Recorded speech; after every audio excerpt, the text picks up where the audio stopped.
A brief heads up that this week's episode does contain a reference about suicide. Hello, this is Michelle Rado.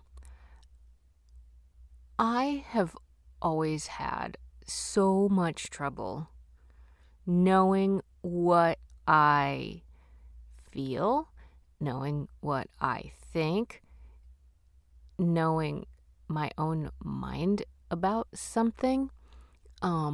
I spend so much time taking the consideration of every person around me, every person who could possibly weigh in on something, those closest to me. What does this person think? What does that person think?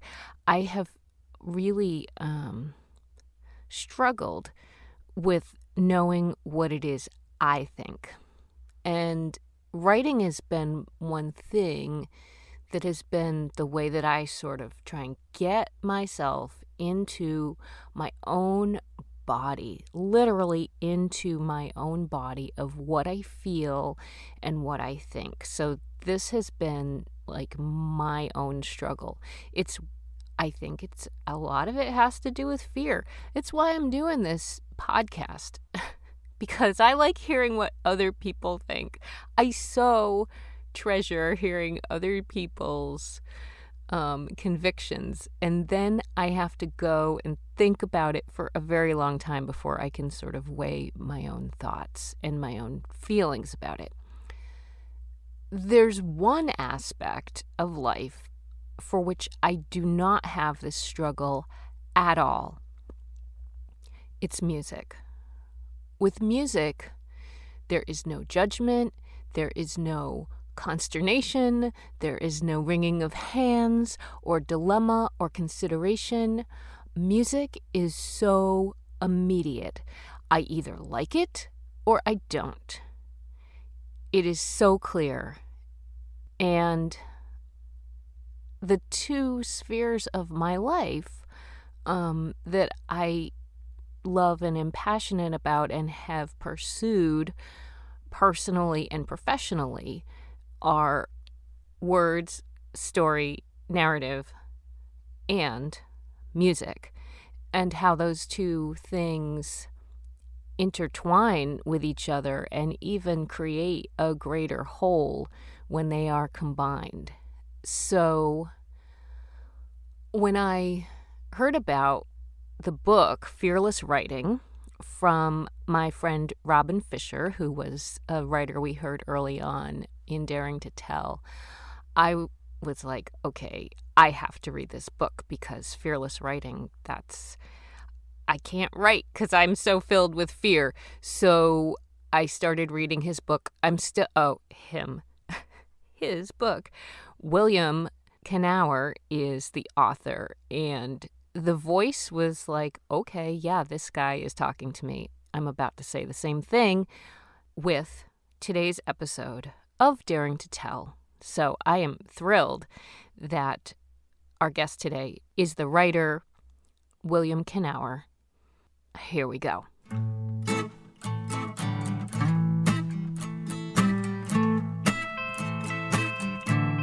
Why do so few people not tap into their unique genius? And I think it's fear of death in some form.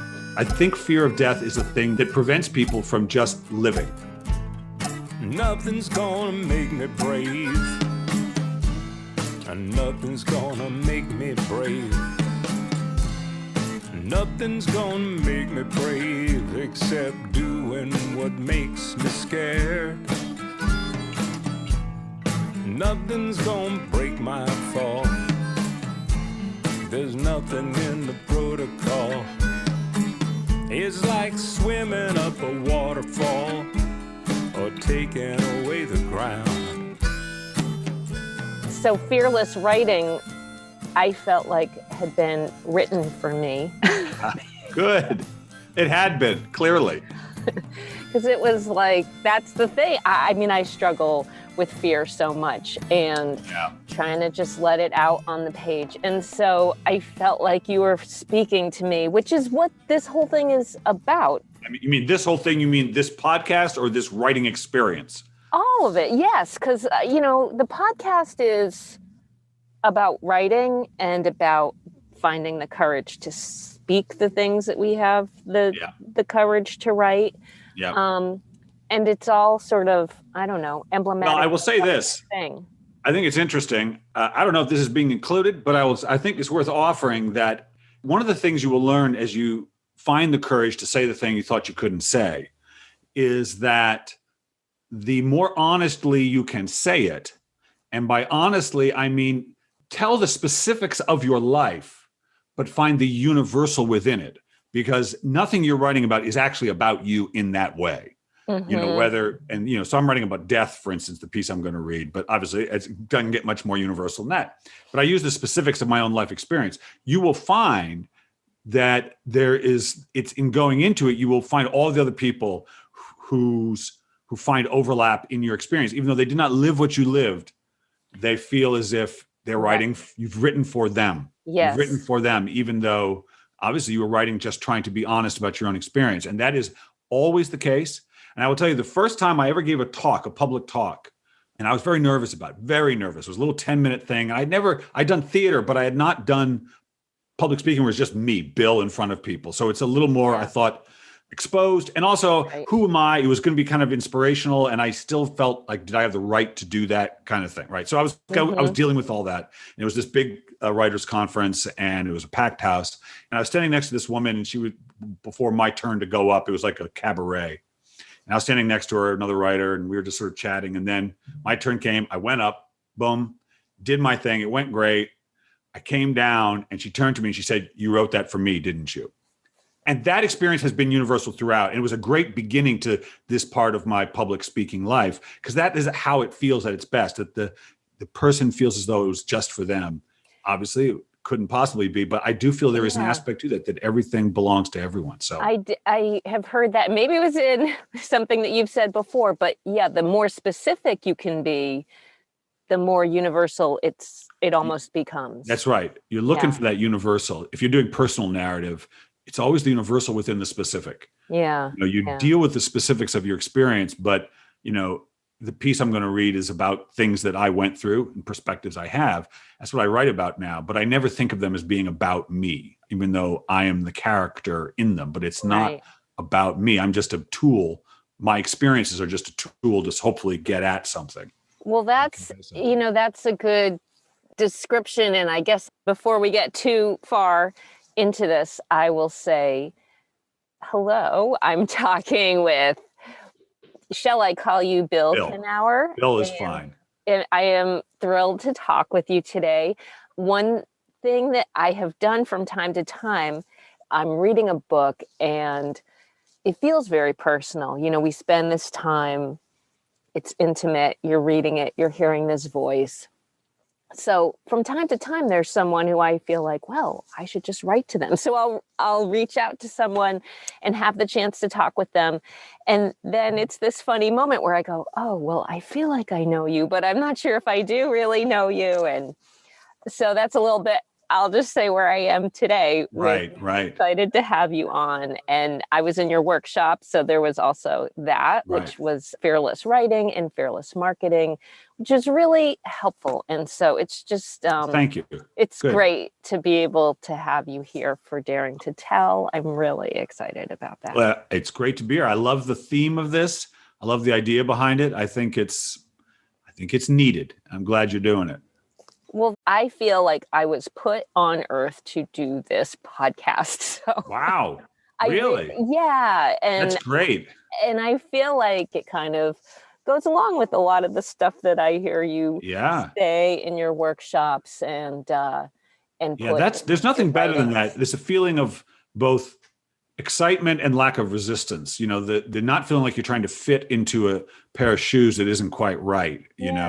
That it's it when it happens. And what's interesting is when it does happen, the book that's coming out in June, I write about this a lot, about sort of what is the right fit, because I wrote fiction, which really wasn't a good fit for me, but it was close enough. And it wasn't until I really let myself do what I do now that I understood the difference. And I understood the difference between something that really fits and something that almost fits. And once you know what really fits, you don't want to go back. Yeah. And I think that difference of like that little shade of what's off can be put you on some whole other trajectory where you end up being like, what the That's heck? right. That's Where right. am I?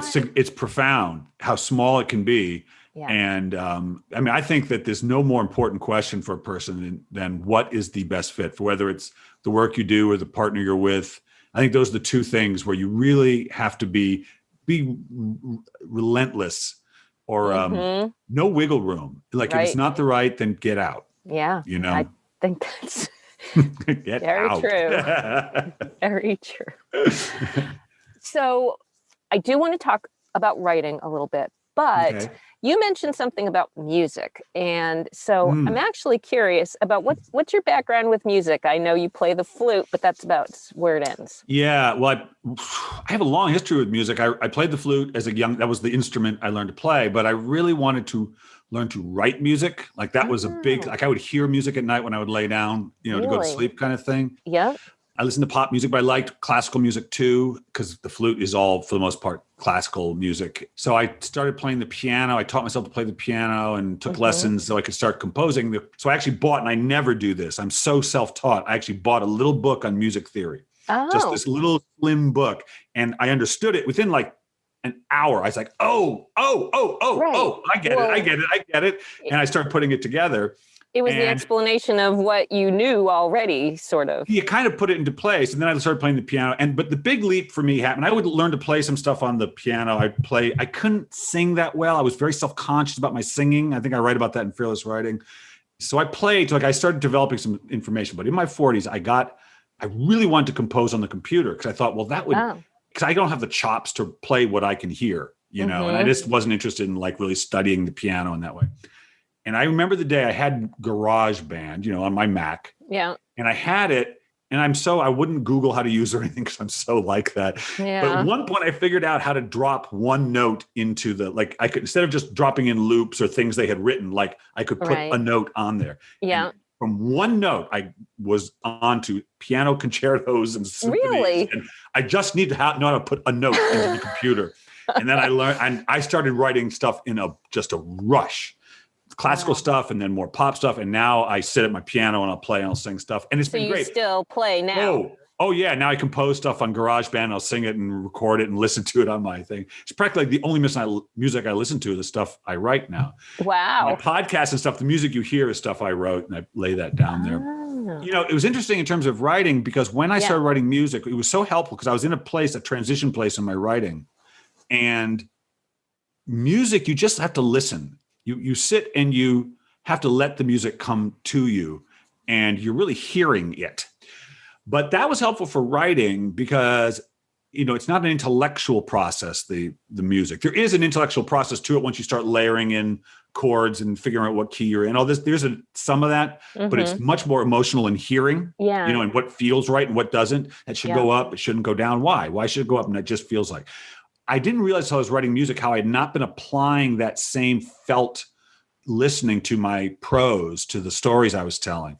And I wanted the stories to feel more like what it felt like to write music. And that was, I think, a big breakthrough for me in terms of freeing up my creativity in my 40s, really. So I do that pretty much every day. Wow.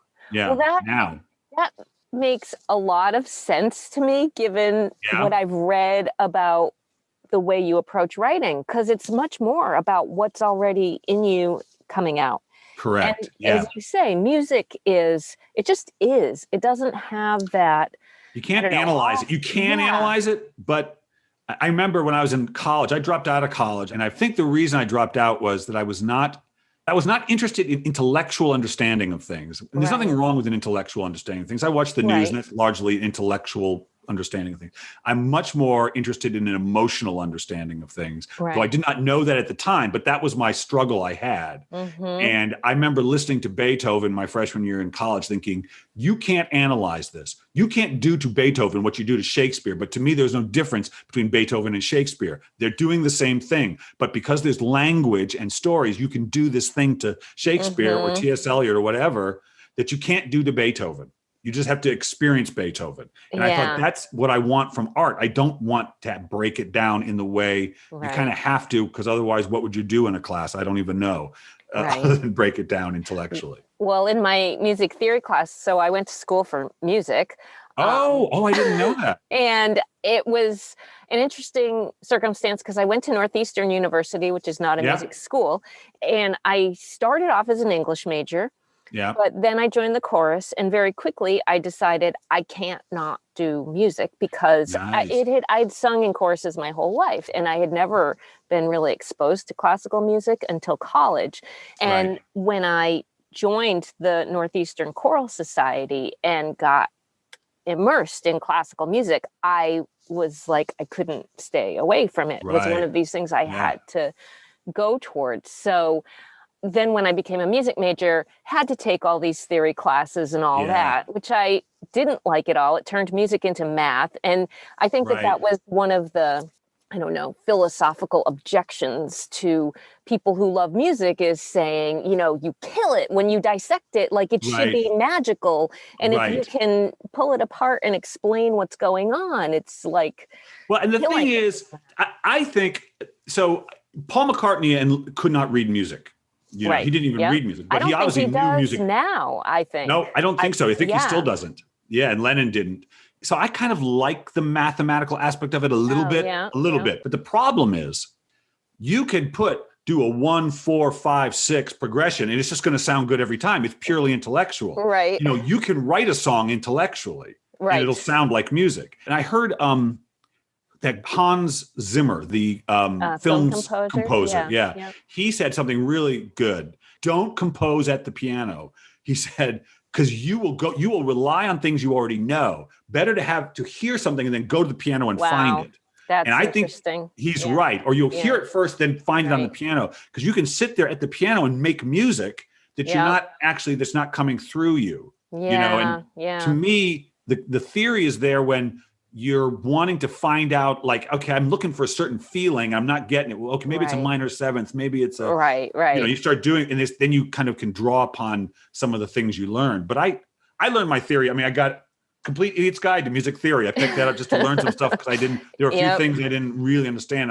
I was terrified of seventh chords forever. I thought they were too. Yes, there's way too much there. I couldn't leave the key. I had to stay in the key, and now That's funny. Myself. So well, that's very interesting, and it's fun to hear about. So what about writing then? I mean, because there's clearly some overlap and some connection, as you mentioned, but how do you write? When do you write? What is your writing process? So my writing process is, I sit right here at this desk every day at about 6:20 a.m. I get up at 5:40. My wife and I meditate. We read a little bit of something, usually something inspiring or self-helpy, kind of just to ground me. Yeah. She reads it aloud. I listen. And then I get my coffee and I'm here by 6:20 or whatever. Yeah. And I write for about an hour or two in the morning. The morning is my primo time. Yeah. That's where my mind is clearest. You don't have any, I talk about this in Fearless Writing, the class, the next book, I have a whole chapter about starting. And your mind is clearest in the morning, I think. You don't have any of the momentum from the day that you're having to expunge. So I sit down, and sometimes if I'm working on a book, I'll reread the chapter I'm working on or finish that. Or if I need a new chapter, I'll look at my notes for what I might want to do next. Or if I write essays, and I do about 2 or 3 of those a week, I just sit there and I got nothing. I have a blank page, and it's like, well, what are we going to talk about today? What's interesting to me? And all I need is one little kernel at that point. It's like your one note. My one note. I just need one interesting sentence, and I can usually go. So that's where I start. And then, but sometimes I have multiple projects I need to work on. Like I need to finish an essay or something. So I'll write sometimes again in the afternoon. Yeah. It's a little more challenging for me because I have to let go of the day. I prefer doing other kinds of work through like interviews or editing or stuff, but I can do it. I can reread my work at any time, but having new stuff come to me, it's easiest in the morning. That's if there's something I really want to get, I do it first thing in the morning. Yeah. And do you have multiple writing goals you're working on at one time or? No, I like to write a certain number of essays a week. I write for the Good Men Project, and for Author Magazine, I try to do 1 or 2 a week. Yeah. If I'm on deadline with a book, then I have it, but I'm always ahead of my deadlines. There's no way. I can't imagine a publisher wanting a book before I could finish it. It just seems I'm pretty fast. I write very fast. Right. And fearless writing, there's I don't draft really anymore. It's pretty much one draft. I mean, editors will go through and we'll have back and forth, but for the kind of writing I do now, I don't draft really. It's just one shot. Wow. It just comes out. Yeah. Yeah, pretty much. Pretty much. I mean, stuff changes, but I trust it can just, let me just say this about how I came to that, which is for a long time, I was writing 5 blogs, essays, but they were essays a week, one a day, 5 days a week, right? For Author Magazine, because we wanted a lot of content. So that's a lot. They were only 400 words, but I wanted them to be complete. I didn't want them to just be little notes. I wanted them to be a complete experience, right? Mm-hmm. And I said to myself, okay, even 400 words, you can really agonize over it. And I said to myself, I'm going to see how well I can, because I had other things I wanted to write too. And I said, I'm going to see how well I can do in 40 minutes. I'll give myself 40 minutes to write it. Mm-hmm. And it'll be as good as I can get it in 40 minutes. And then the next one will be better. So I won't try and perfect this one. I will just get better at writing a 400-word piece in 40 minutes, give or take. And that requirement made me stop trying to perfect it. It loosened me up. And it got me to trust in something that was sort of smarter than I was, something that knew what I didn't. And the things usually just came together on their own. Yeah. And I learned how to put myself into a frame of mind that they could be finished in that time frame and in that length. And it really taught me a lot about the role of the writer, that it's not about perfecting something. It's not about how smart you are. It's not about craft, even although that will be helpful. But can you get into the right frame of mind and stay there? And do you trust that the thing that really knows how to finish it will finish it instead of you? Yep. Just you, because often I finish it and it's always, I made my career in a way on my last paragraphs where I would really hit it home. Like, can I really hit the landing spot? And I would usually feel surprised when I did that. Like I would feel like I discovered something at the end, and that's how I knew. And I had to trust in that. And so it was a great teaching experience for how I really wanted to write and what was possible and what could come through just on its own first draft. Yeah, that actually reminds me. So I worked in radio for many years, many years. And in the past, I don't know, 7 years or so, your description about like a daily blog reminds me of a spot that I would write. Now, this was a 15-second thing, and it had a format. So it's literally, it's like 7 seconds to plug in every day that I wrote/co-wrote with the person who voiced it every day. Right. And it became a discipline. So I knew every day I was going to have to write one of these. In that scenario, that was constantly running through my head before I got to the point where I had to sit down. So I don't know. You were running, like, what am I going to write about today? What's it going to be today? It's like I know I had to write something for this spot every day. So it would be, and I think that there's something maybe when you talk about that mindset that I've discovered, or it's sort of has happened because it's worked, is I spend a lot of time doing things that try and get me into the mindset where when I do sit down, I have an idea to work on. And that's true for this podcast, for mindset is everything. Yeah.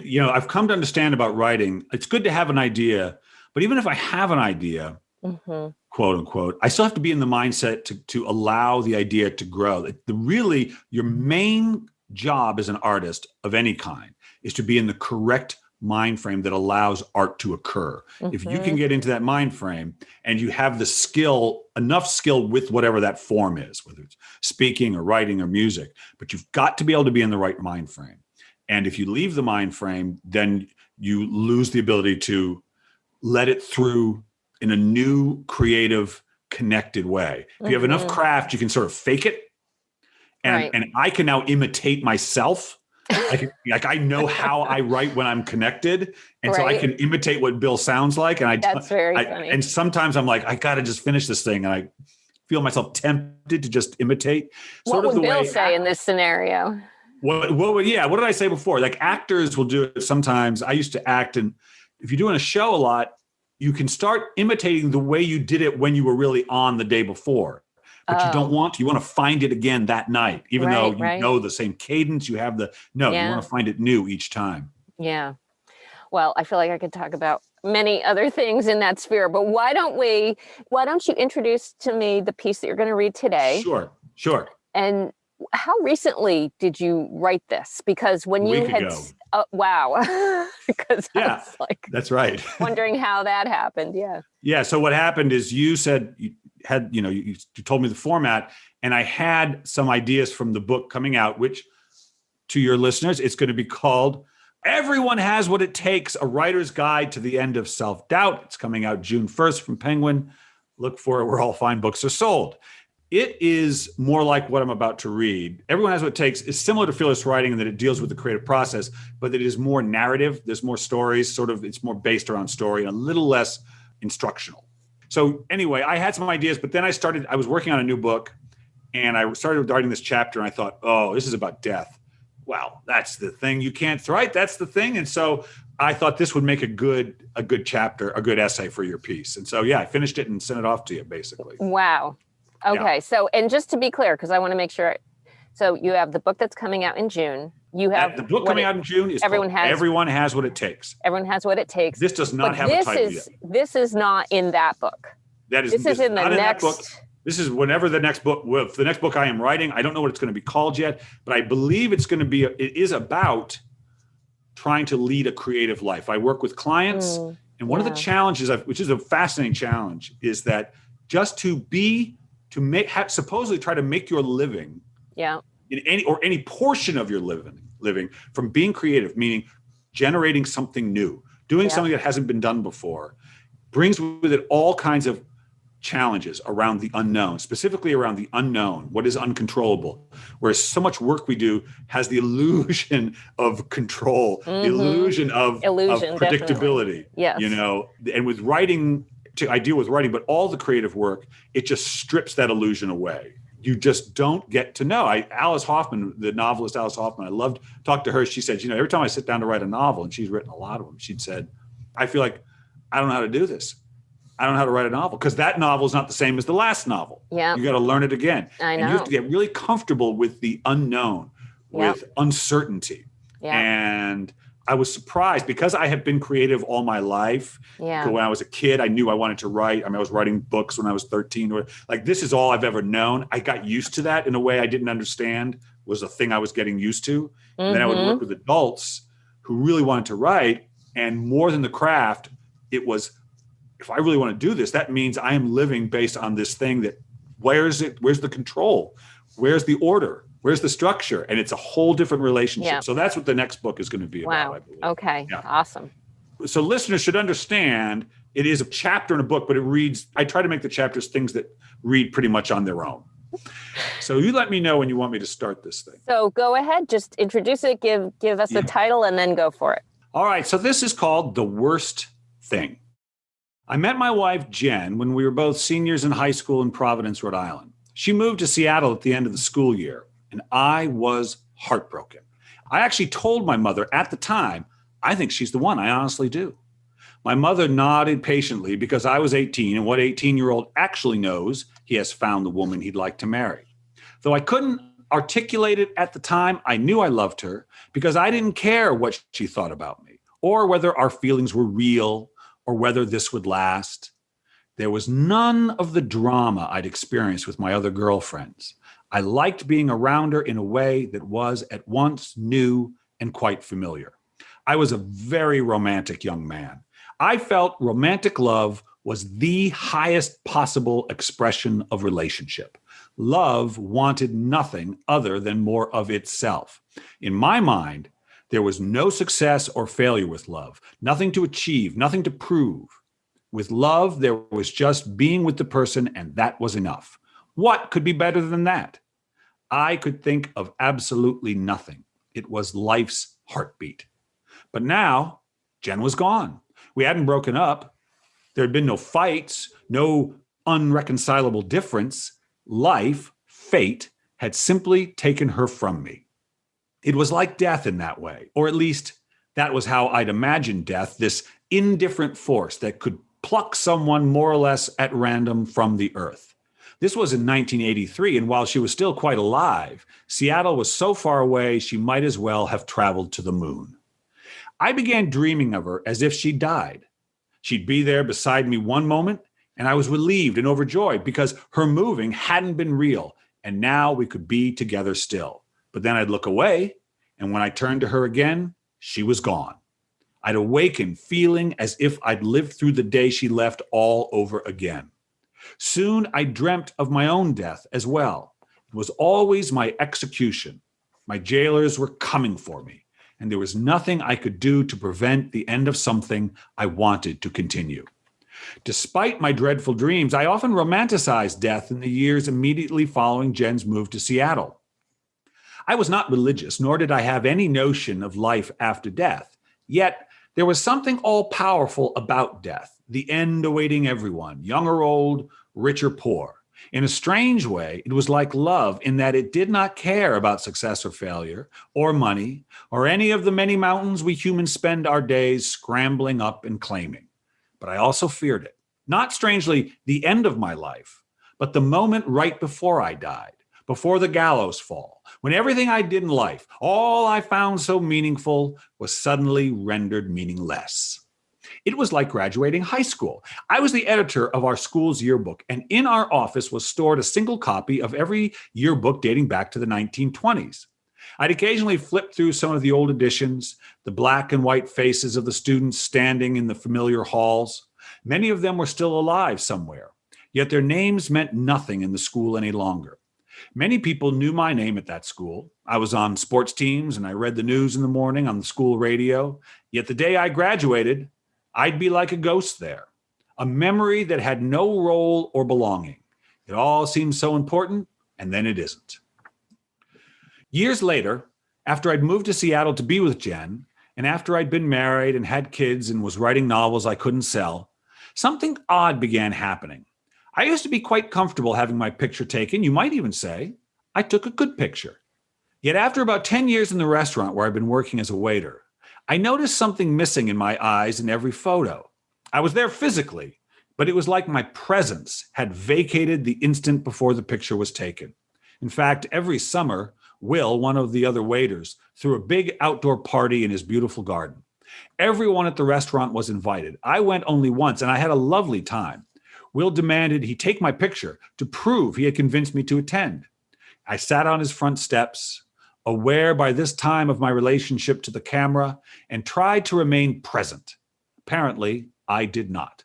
Will brought the picture of me into the restaurant the next week and hung it on the wall in the waiter station because of how hilariously odd and pale I looked. Louise, the Guatemalan grill cook, noticed the picture and began to laugh. "Phantasma," he said, pointing at the photo. "What's phantasma?" "Ghost," he said. "I call you Phantasma from now on." I had a new nickname. I knew what was happening, though I couldn't quite believe it. I was so ashamed of my failure, of the unhappy details of my very existence, that I wanted to disappear until I could be proud of myself again. I hated how invisible I felt, the waiter, the servant whose opinion meant nothing. And yet, I also didn't want anyone to see me. I will sometimes joke with my students or other writers that I could easily wallpaper my office with all the rejection letters I received in those years. It was practically all I knew. No, no, no, no, thank you. It's not what we're looking for at this time. No. Rejection is the exact opposite of what a writer is looking for. You might even say it's the worst possible outcome. For something I've written to succeed and to really live in the world, it must be accepted. I hated every one of those rejection letters. I tried to be stoic about it, be a grown-up about it, told myself not to be upset, that this is what it is to be a writer. Yet when I sent out my query letters or my manuscripts to agents and publishers, I did so with a mixture of excitement and dread. I always hoped that this would be the one, my breakthrough that would at last set me free. But I also feared the rejection, feared it, frankly, as if I'd never experienced it before, as if it could deliver a wound from which I would never recover. It took me years of regular rejection to finally recognize my strange relationship to it. I turned to Jen one day and said, "I fear rejection like the next one will literally kill me, kill my dream of writing, just end it. Except I've been getting rejections for years and they never end anything. It's like I'm saying, okay, this one didn't do it, but surely the next one will. It was as if rejection wasn't the worst thing that could happen to a writer, even steady rejection for 10 or 15 years. I could understand it intellectually, but my ego would hear none of this. To my ego, it was as if I did in fact die, only to be reborn, to be killed again by the next rejection, each death as tragic and terrible and unacceptable as the next. I've come to understand the ego as a necessary tool for getting about in the world. It's the awareness that I'm here and you're there, that on this planet, I, William Bill Canower, am a unique, self-contained entity with a unique history and unique desires and memories. It's necessary because, in truth, William Canower is ultimately an artificial concept. In the same way, a story's beginning and ending are artificial. Life just keeps going and going, but a story can't. For the story to serve its unique, specific purpose, the author must choose a starting and ending point. And just as life keeps going and going, so too, I am not really separate from all the other people not named William Canower. This reality is unknowable through the five senses. It's always felt more than seen or heard or even understood intellectually. And yet to write, I rely upon it. I don't know how young or old my readers are. I don't know where they live or what they believe. All I really know is that they're human. To connect to a reader about whom I know nothing, I must draw from a purely human part of myself. The more I do so, the more I have accepted that that's who I really am, more than the name I have been given or even my history or desires. Who I really am is something universal and eternal. Unfortunately, like most people, I get confused about who I really am. I introduce myself as Bill, and people ask what Bill does or has done, and I tell them, always feeling a bit as if I'm lying. The more confused I get, the more I fear death in all its forms. Failure is death to the ego. To the ego, I am my accomplishments, for they are the measure of my worth. How else would you measure your value if you are only this body, this self-contained entity? And so the rejection arrives, and I am nothing. And if I am nothing, I don't exist. I am dead. Fear of the death that is failure has kept many people from living a creative life. It is no linguistic coincidence that comedians say they die when a set goes poorly. For stand-up comics, dying on stage is a necessary rite of passage. If a comedian lives in fear of a bad show, they will never be able to have a good one. They must live through the supposed worst thing that can happen to them and know they will come out intact on the other side. Perhaps they'll learn something about their craft from the bad set, or perhaps they won't, but hopefully they will learn that it doesn't actually kill them, doesn't prevent them from getting on stage again unless they choose not to. There is much I could have learned from my rejection letters, specifically that I was writing the wrong kind of story. I could have learned this from how it felt while writing those stories, as well as how it felt when I received the rejections, the letters being an amplification of the discomfort I endured by first rejecting myself. Whenever I try to make myself do something or be something I am not meant to do or be, I am rejecting myself. I could have learned that from the rejection letters, but I didn't. I was stubborn, but I did learn that I could survive them, that they were not, in fact, the worst thing that could happen to me. This is true also of having the girl you love move away. Yes, I was heartbroken, and yes, life seemed unfair. Though when we found each other again, we agreed it was best that we had had a few years to grow up before we began our real relationship. That was interesting to me, that life was so kind, keeping us apart until we were ready to be together. But what was more important was that I saw that Jen was not the source of my love, that the existence of love within me had nothing to do with her. She was someone with whom I could most effortlessly express that love. Yet it had existed before I met her, and after I met her, and would exist still if she should pass away. This was a little hard for the young romantic in me to accept, that I had always had the thing I yearned for, that it couldn't be taken from me. You can't really love someone if you fear them leaving. if you think they have something you need. You can't love someone if they have to be with you for you to be okay, for life to have meaning. For you to love someone, you must also be lovable. And you cannot be lovable if you are not complete as you are. As I said, I knew I loved her because I didn't care what she thought of me. I liked her and loved her as she was. I do not believe that actual physical death is the worst thing that can happen to a person. This would mean the story of every single life ends badly, that the great arc of our experience is aimed directly and inevitably at a terrible, tragic conclusion. I do not know how to live with this concept of death hovering over my days, forever whistling past a graveyard. It makes a god out of death, something I must respect and kneel to so it doesn't take me prematurely. If it's the worst thing, then it's the most powerful thing, more powerful even than love and joy. If you're like me, and every person I've ever met, you've already experienced the worst thing that can actually happen to you. And it's simply the thought, I can't be happy. I can't be happy because I'm a failure, because I'm poor, because I have no talent, because she left me, because I'm sick, because someone died. That's it. It will never get worse than that. How bad it gets will depend only on how often you think it. I've thought it plenty, and it's like death in life. It's a death thought. For what exactly is the point of being alive if you literally can't be happy?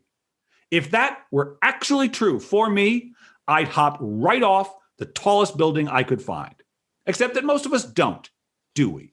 We don't because even as we say we can't be happy, we know it's not true. It seems true, perhaps based on some idea of happiness we'd created in our minds, some notion that once we have this or that, then we'll be happy. And yet the thought, I can't be happy, as terrible as it is, as life draining as it is a lie. Or, to be kind, a misunderstanding. What my ego misunderstood about success was that I didn't have to publish something so I could know my value. Rather, I was meant to write something that expressed what I value. And once I did, I naturally found success. Your happiness, what you value, the thing you want to see more of in the world, the thing you want to share in your creative life, lives within you already. It always has and always will. It cannot be killed or wounded or extinguished. It is the light of life itself, shining with your unique, particular shape and hue. There is nothing to judge, nothing to measure. There is only learning how best to express it. So that's it, baby. Brilliant. Thank you. You did a fantastic job. You pushed through that. You were like on fire. I was. I like reading stuff aloud. It's a pleasure. I'm going to be doing the audiobook for the one coming out. I've never done an audiobook. Excellent. They're going to let me do it and pay me for it. Thank you. That is the best. I can't tell you how happy that makes me because I actually, because you said this, I will say I've had trouble not only with getting pieces rejected, but with even hitting submit because I don't know why I am like afraid to hit submit. So I submit very few things, and therefore when I've actually hit submit, they don't get published. Right. Well, I got a yes last week. I was beside myself because, and this comes back a little to what you're doing, it's such a bleeping conundrum of how to do the thing that most wants to come out of you, and how then that somehow is magic. I'll say magic, but I really resist that characterization. Yes, I know. It's magic that it somehow then works. The topic of all my little thing is actually about how I believe so strongly that writers should read their own work, and that how aloud. I should have aloud for audiobooks. And when I started listening to audiobooks, when I started listening to them, this will be in the piece, which I can also just say, I'm promoting myself, but it's going to be in the Brevity blog in April. Nice. And I was talking about how the first audiobook that I listened to was Gloria Steinem, but Did she read it? only read the intro. And then it was Deborah Winger after that. And I was insulted. Well, Deborah Winger's pretty good. I'm sure that Gloria Steinem would be a great reader of her own work because she's a great public speaker, right? She's but brilliant. I will say this. Yes. A lot of writers don't always know. It's a different skill set. It is a different skill set. I know people say that, but this is my thing. Okay, well, if you can do it, if you can get it out of them, then go for it. Yeah, I think I could. I mean, I love coaching people. I love hearing people. That's why I wanted to have writers read their work aloud. Interesting. Yeah. Interesting. What an interesting side passion or central. I don't know if it's your side or central passion. It's a little bit of a niche. You want them to do it in their own voice. Yeah. It's a different thing. You have to loosen up. You got to get relaxed and sort of enter the piece, Absolutely. And as I've thought about this a lot, I think what you write about flow state, that's exactly, you have to tap back into that when you are getting ready to read your piece, because it's the same thing. It's you. It's your own expression. It is. Yeah. Well, that is interesting. I don't read my stuff aloud.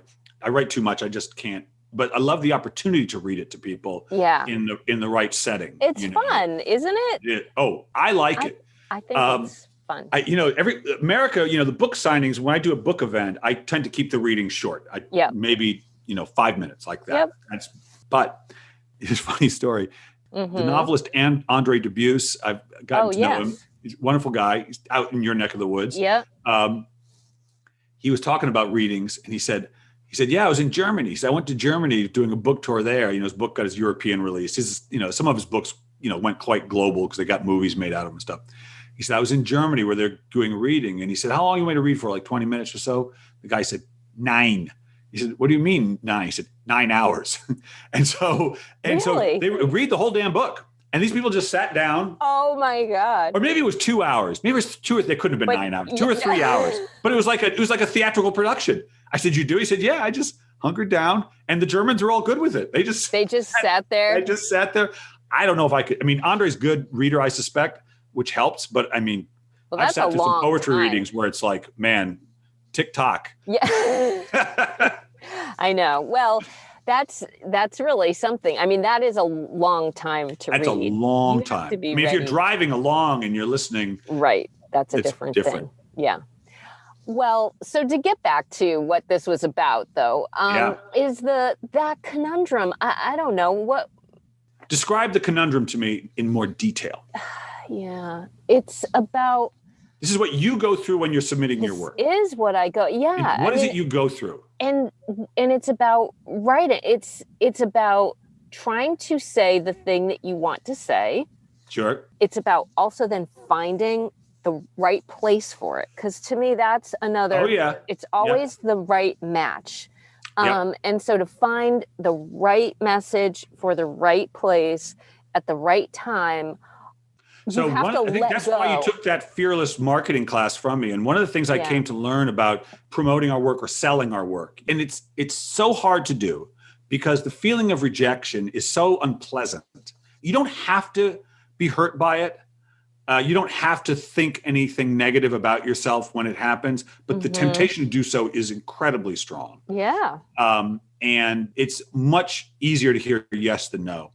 But you have to frame it. You have to get real about what's happening. First of all, you don't know where the right person is or who the right person is. But the only thing you really know is why you wrote the story or the book and why you want to share it, what you think the value of that piece is once you've created it. And hopefully in writing it, you've discovered the real value of it. That's always the best thing.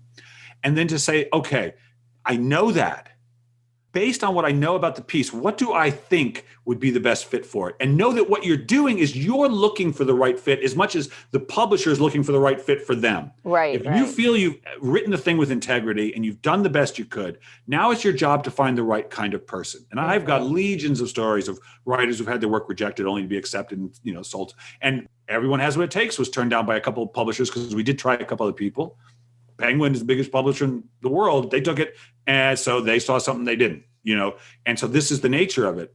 But you have to focus on what you have and know, which is why you wrote it and why you're sharing it, and let that be the guide towards finding the right person. The thing I liken to it is dating. You don't want to just go find someone to be with. Mm-hmm. You want to find, the question should be, who is interesting to me, not who will have me. Right. Yeah. Now, it's not quite the same with publisher, but it's close. Like, look, I've got something of value. Who's the right fit for it? Right. You desperately just want the thing in print. I get it, right? But you're going to work with an editor. You're going to work with the publisher, or you're going to work with someone. Who's the right person? What are they like?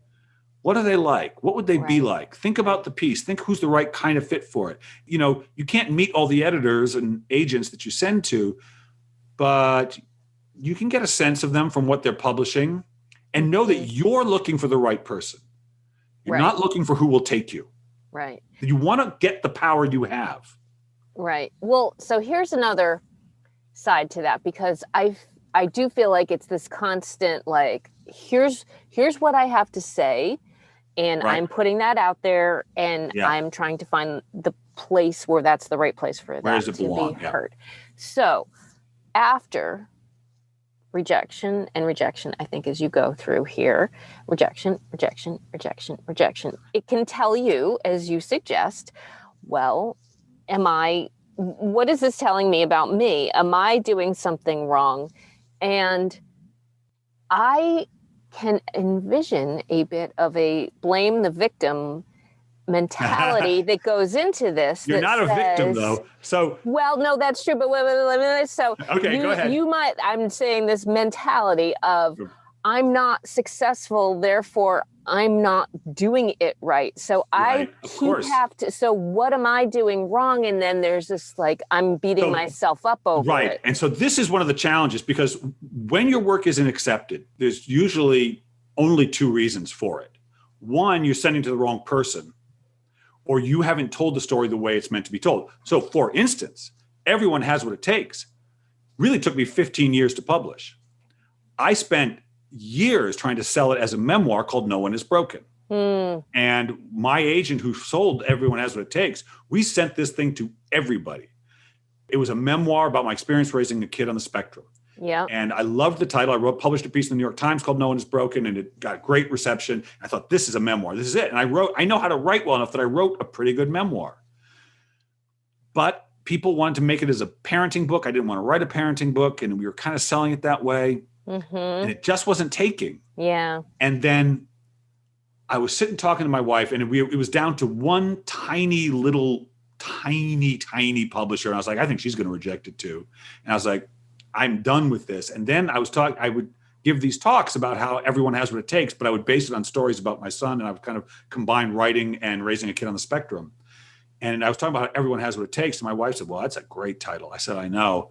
I said, oh, I wonder. And then I saw it as a book for writers, because a broken writer is someone who doesn't have what it takes. If you don't have what it takes, then you're broken. Right? Yes, right. And I realized I had given it to everybody. Some part of me had learned to give it to everybody, and that had freed me up. And I wrote that. We sold that book. Wow. More or less once, and I wrote it in nothing. And so it got rejected because I had not found, I had one idea of it, but I hadn't found the form it wanted to be. And then I did. And then I found the publisher, and I found the form, I found the agent, I found the publisher, and I found its home. So there is a part, you do have to find the right form. And the only way you can check is to say, you have to be honest with yourself. And sometimes there's no way to answer until it gets rejected. And then finally the idea that wants to come through. But regardless of what happens, you are never to be hard on yourself. You're never to beat yourself up. You're never to say you're no good. You got to never ask yourself what's wrong with yourself. Oh, never ask what's wrong with me, because the answer is always nothing. The answer is always nothing. Yeah. Nothing wrong with you, but you might be telling the story in a way that's not right. Yeah. All right. I have to hit pause here just for a minute to weigh in on this conundrum that I continue thinking about, the conundrum of being in the right mindset to say what you want to say, and then having to not care about whether it's accepted places, to know that what you've written is what you have to say. And the idea that if we are not successful, that it is because we are doing something wrong. Saying, okay, is this my fault then? And if I'm not being accepted, then I must be doing something wrong. This is exactly the experience I went through as a kid when I was raised with the Christian Science ideology that being sick and not having health was our own lack of understanding of our perfection as God has given it to us. So we had to not believe what our body was telling us, that was a lie, in order to see the truth, the universal truth of our perfection as God created us, which is perfect and healthy. Yeah. So these artistic conversations parallel this thing that I was raised with, that I have indeed been writing about and trying to pull apart in myself and figure out what is what I think and what I feel and what is what I was taught that does not work for me anymore, that I am trying to get rid of and toss out. And I think that these religious versus artistic, they're completely different things. But because a lot of the language is all the same, this is where I have a great deal of interest in this topic. So I just had to pause to say that much. Let's continue. Do not ask the question, what's wrong with me? Because what will happen is you will get no answer, and because there's nothing wrong with you. Yeah. And you will fill that in with who knows what. Your intellect will say, well, I'm not smart, I don't have the talent, I just don't, blah, blah, blah. Mm-hmm. Which is also why I wrote, no, everyone has what it takes. That question can't be asked for you to be able to really say, am I doing this the way, is this really the story I want to tell? Yeah. Make sure you're telling it the way you want to tell it. Right. Yeah. Well, that's Does that make sense? the creative processes. I mean, that goes back a little bit to what we were saying about it can be off by just one iota, but you have to keep reworking, tweak what it is until it turns enough that there's, I think, as you're suggesting, here's the thing that bursts through the message as it can be heard. Yeah. And as you do the creative process more, as whatever it is you create, you start getting better at sensing when it's off. Yeah. You're faster.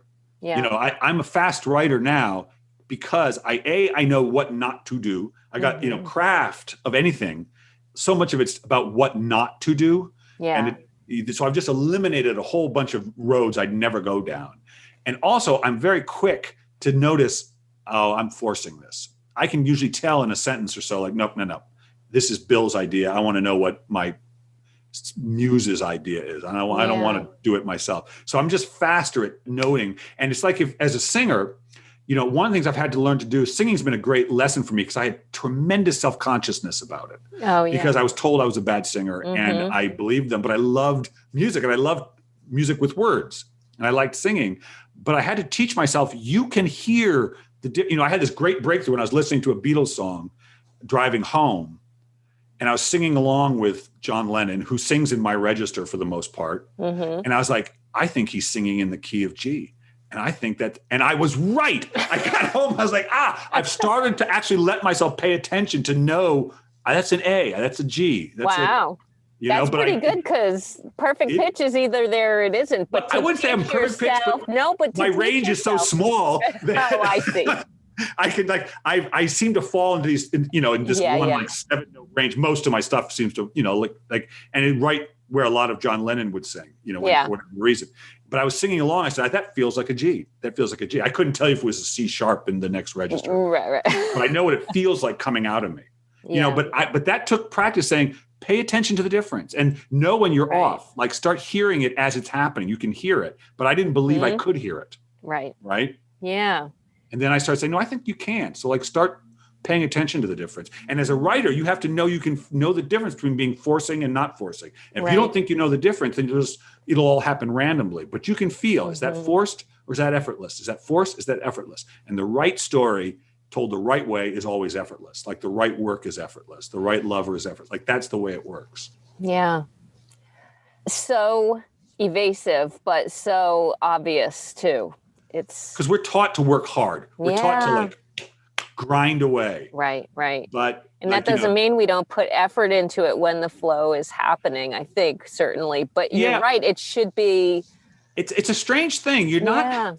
I don't even like to use the word effort because for me now, if I'm putting effort in, I'm doing it wrong. But I do have to be disciplined in not being effortful.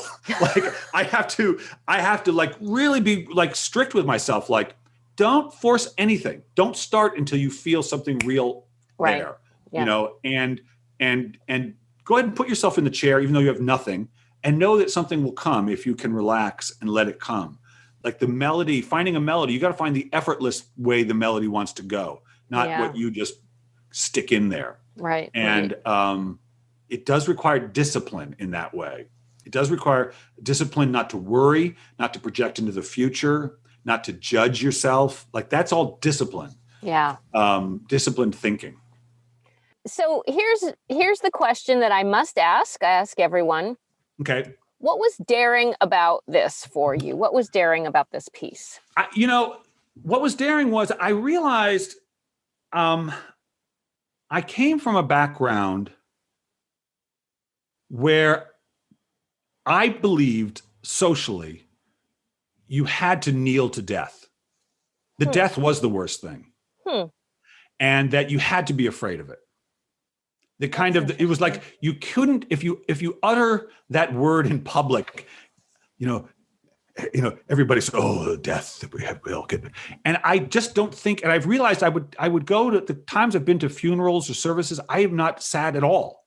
I find it lifts me, oddly, because I think at those moments I feel that this isn't over, and nothing's been lost, and this isn't the worst thing.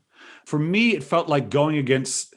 Almost like someone who'd been raised in a very conservative Christian or some religious sect and saying, I don't really believe totally in all these rules and like speaking that out or saying I'm gay or something that they said is unacceptable. I think saying death isn't the worst thing felt like you're not allowed to say that. I don't know. Nobody in my family prevented, but that was sort of the feeling I felt culturally for whatever reason. And so to say that it wasn't the worst thing, seemed brave to me. Now, I will say I was able to write it as easily as I did because I had already I had worked through that, Right. But I had worked through it, but this was the first time I'd written it in depth like this. Yeah. I thought like, well, if everyone has what it takes and everyone could be creative, what is the thing why do so few people actually do what they could do? Why do so few people not tap into their unique genius? And I think it's fear of death. I think it's fear of death in some form, whether it's physical death or the egoic death, which is mostly. I think fear of death is a thing that stands of some form that prevents people from just living. They're afraid there's some death waiting for them. The death of rejection, the death of failure, particularly the death of failure, that keeps them from living their own genius and their own unique life. And fear of death, I think, permeates the culture in some form or another. I think we reiterate it in each other. We confirm it in each other. I think just what we're going through with COVID, as terrible as it's been, if you keep saying death is horrible, death is horrible, death is horrible, even though no one wants to, everyone's going to die. It's going to happen. At some point, it's going to happen. And if you keep saying it's the worst thing, that makes life ultimately awful. Because everyone's headed to the same awful end. And I don't know how you intellectually, I don't think most people mean it. I think it's hard for them. I don't think they really mean that it's the worst thing, but they think it is. And they think that unless they say death is horrible, it didn't mean they love the people who died. Right. I think there's a lot of reasons we preach that. In fact, I would say, because I've interviewed a lot of writers who've written memoirs, and memoirs often deal with death. And it's reiterated to me that what you think about death often is what you think about life. That the story you tell about death influences the story you tell about life. And you need to get, I think, serious about it if you want to live freely, you know, because if you live in fear of it, if you think there's just this great, terrible thing waiting for you and everybody, and if you think failure, if you believe in failure, which I don't anymore, but if you believe in that, it will prevent you from just allowing yourself to pursue the thing you most want to pursue.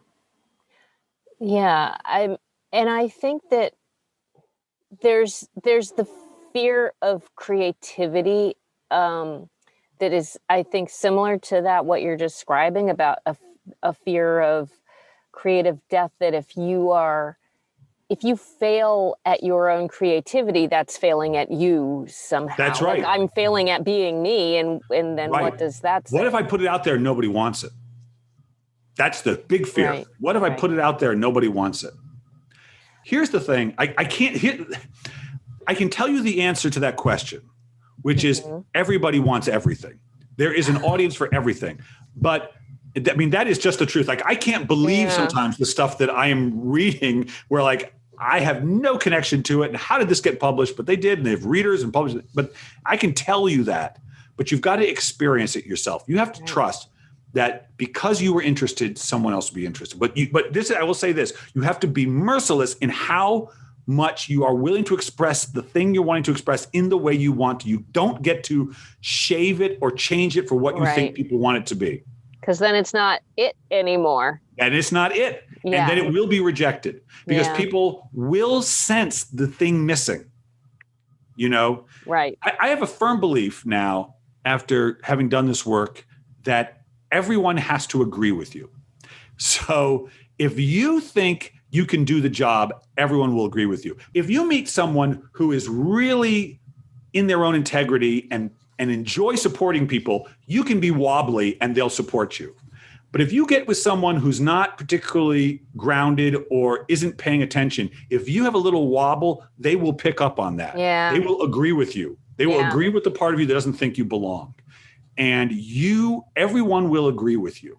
Mm-hmm. And you have to be clear about what you're saying about yourself. I remember this woman came to me, she says, I'm writing this book. My husband's not supporting me. And I was like, I get it. Better that he would support you. But when you give it to yourself, he will have to give it to you. And when I lived that, my oldest son, Max, was an odd fellow, very direct, very say the thing you're not supposed to say sometimes. Mm-hmm. And when he was like 12, we were at the kitchen table. We were talking about respect. And I was in the middle of my throes of writing books that weren't getting published and feeling very bad about myself. I was an ambitious guy and there was nothing was happening, right? And he said, so he's talking about respect. So again, he's like 12. And he said, for instance, Dad, I don't respect you because you have never succeeded. And my father's brain went off. And I said, I should tell him you shouldn't say those kinds of things to a person and all this. And then in a moment of blinding wisdom, I said, no, he is only saying about you what you already think about yourself. When you start respecting yourself, he will. So I said nothing. And lo and behold, as soon as I started giving it to myself, he but couldn't agree with me. He could no longer not respect me because I respected myself and I gave it to myself. Right. Yeah. You have to, people, if someone, people will try to override what you think about yourself. But if you think you're ugly, people will find it very hard to think you're attractive. And if you think you're boring, it will be really tough for them to disagree with you. As a coach, I can sometimes hurdle over it with people and pick up on the thing and draw out of them the thing they want. Mm-hmm. But in casual conversation, it's much harder. Yeah. We just agree with each other. So your job is to be the thing that you want to draw from people. This is a goofy comparison, but what springs to mind for me is, we've moved to this house in Maine fairly recently. Oh, you're in Maine. Yeah. And in fact, right. Oh, right. Yeah. In fact, many topics of my newsletter are about us having people come in and fix up the things that aren't working and this and that. So we've met a lot of various service people. And in fact, like plumbers are the rarest of the rare. And even just trying to get someone to show up is the challenge in itself. But all of this to say, there are the people who we meet in doing this who are just brilliant at being Yes. who they are and the way they approach Yep. their They're the masters. generator or their plumbing or what. I mean, my husband and I come away and go, I love that guy. Like he just, Right. he made me feel so much better about the fact that we now will have hot water. Right. Because Right. before that, we didn't know if we were going to, and we didn't know what was going on. But My that wife and I have gone through confidence- that. The master Yeah. electrician, the master plumber shows up. And what they always want to do is teach you a little bit. Yes. I Yep. love that. all wanna teach Exactly. you. They're going to explain it to you, and you Yep. just go, I trust this guy. And That's right. trust is just implicit in that. Well, That's before right. I have one other question because it's sort of tied to the daring thing. Because it's also about creativity and death. And I think just, I don't know, this is maybe the most obvious statement, but how the act of creating is also just the desire for immortality. I mean, it doesn't matter what it is. All right. So I'm so glad you brought that up. There's a chapter on that in my book coming out in June. And here's what I've come to with that, which is that, yes, the ego wants immortality. Yes. The ego, a certain kind of immortality, which is people will remember me forever. That is not why you write. But I think there's a misunderstanding that the ego has of something that is linked to that, which is this. In order to create something, you have to tune to something that is eternal, that cannot die, there is no beginning and end to. Life has no beginning or end. Life has no beginning. I mean, the big picture. It Yes. just keeps going and going and going, Right. all of it, right? And that when you create something, you are tuning to something that is eternal. And so in that way, you are connecting to your own immortality. It's right here, right now. That your own inherent immortality, you tune to the thing that, you tune to your real self, doesn't care about dying. It's not worried about that. It's just, I always say, your muse, if you think about it as like a person that you're working with, she doesn't care how much money you make. She doesn't care. She just wants to play. She just wants to tell the story. Yeah. Great. You Yeah, worry yeah. about the bank account. Let's go. Let's Right. make this thing. Yeah. None of that means anything to me. What Right. means something to me is the creation. Yeah. And that's really your true self. And so don't worry. Yeah. What people remember you won't care. But by connecting to something that is eternal, you will remind people of their own sort of eternalness. If you can put it out there, if you connect that part in yourself and put it out there, you will help remind people of that within themselves. And everybody wants that. Yeah. Everybody Yeah. wants to be reminded of that. Well, 'Cause that's it's an who they actually interesting little extra add-on because I mean, I think that how I've thought of it, at least up until that point, is, I wrote in journals sort Right. of my whole life, and I always lived this little life in my head that I never knew who I was talking to in my journal, but Right. I had this vision that I was talking to the person who will find this hundreds of Right. years down the road. And that Right. was the thing. And maybe that's the thing I'm tapping into, but that imagining someone who I would never know, who would then, Well, I would meet through time.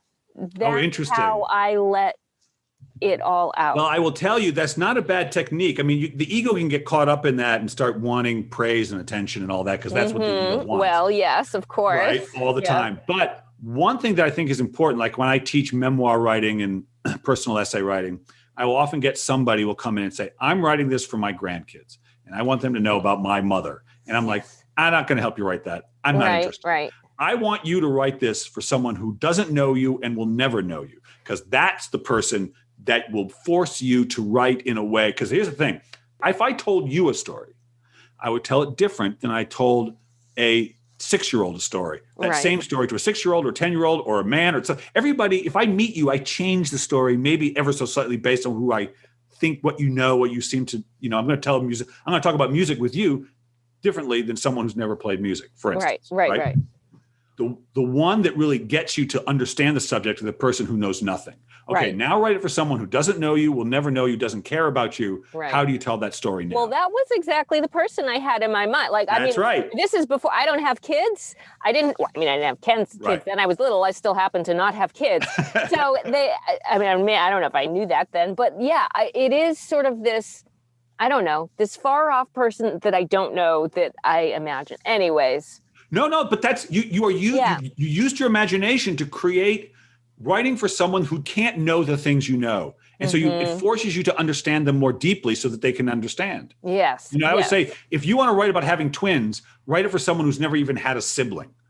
Help them understand. If you want to write about death, write about it for someone who only ever, all the people they know have lived forever. Always write it for someone who has never had that experience. That's how you get to know that experience more deeply. Right. Well, so good conversation. much to think about. Yes. I have very much enjoyed this conversation. Is there anything else you want to say, chat about? I mean, you've told me about the books coming out, so that's good to know. And you have a website, and I do. You have a podcast. I love your podcast. Thank you. Of your podcast. Yes. Well, the people can go on williamknauer.com and learn about all my stuff. If you want to learn about me, my website's the best thing because there's links to all the different stuff I do. I've got a bunch of interviews on YouTube that I do, and then I've got the podcast. And so go check all that out if you want. I actually coach people one-on-one. I don't have a lot of people I do that with. It's a limited, but I do that too. Right. I coach writing, but also sort of like I'm a life coach for writers. So it's a little bit of both, Excellent. So if you're interested in that, you can go check it out. That's all on the website. And the podcast, I will just put a plug in for that because author with the number two. Yes. Yeah. That's I love doing. I've been doing that for like 10 years, I think. I don't know. It's been a long time. It's been a long time. And what I like about it is the fact that you might be talking with an author of a type of book that I go, I have no interest in that. Right. But it's a great conversation. That's right.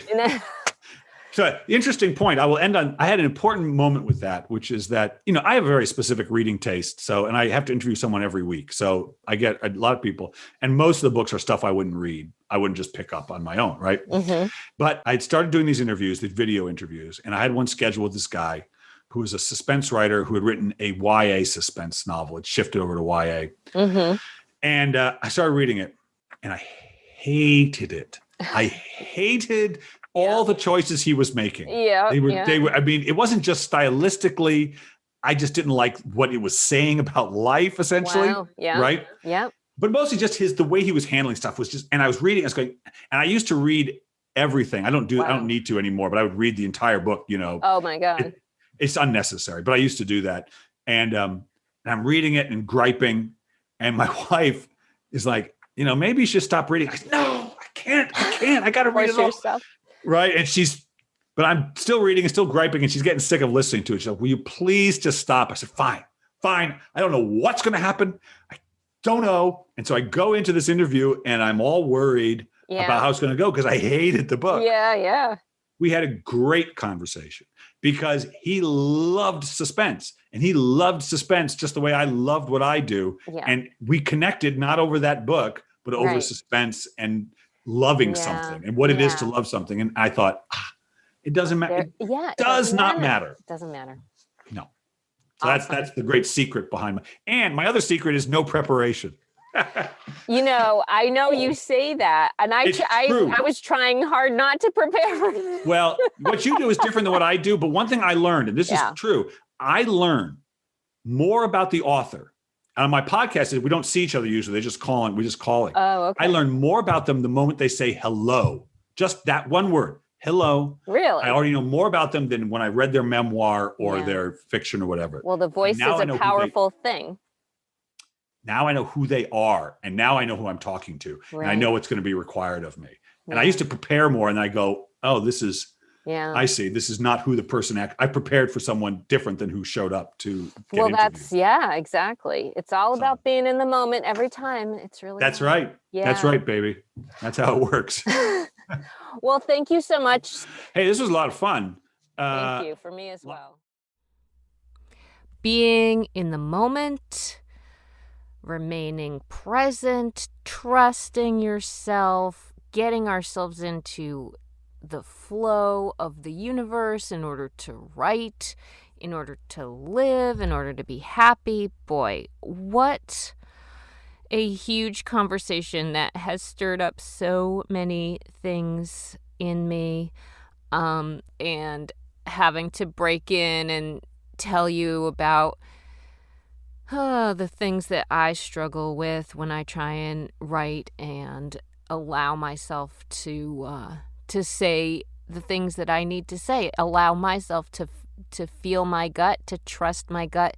This is my theme, is figuring out how to trust my gut, because I do feel that when I pay attention to what the universe is telling me, that is when that flow starts to happen and the expression is coming through me and is not part of me. So I'm going to keep working on that one. But a discussion about death, I mean, that is the biggest one there is, and the idea that we can't be happy. And just this past weekend, I went to a Zoom memorial service for a woman I had worked with in Boston who was, talk about being in the present moment. She just exuded that. She was a tremendous voiceover coach, teacher, acting teacher, and didn't share with most of the large community that she greatly influenced. Hadn't shared that she had metastatic breast cancer. And so when I found out, and I think when many people found out she died at the beginning of March, we were shocked. But in putting that together with, is death the worst thing? I mean, it's pretty bad. If it's not the worst thing, it's a damn scary thing, whether it is artistic death or actual death. And we see that around us every day.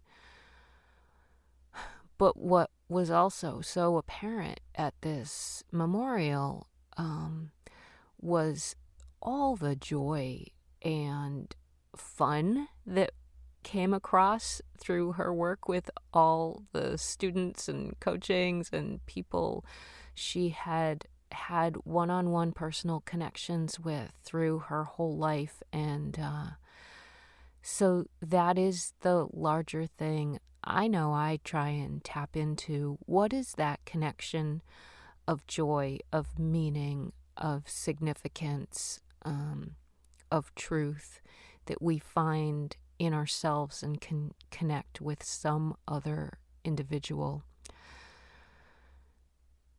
So, really great conversation, Bill Knauer. Thank you so much.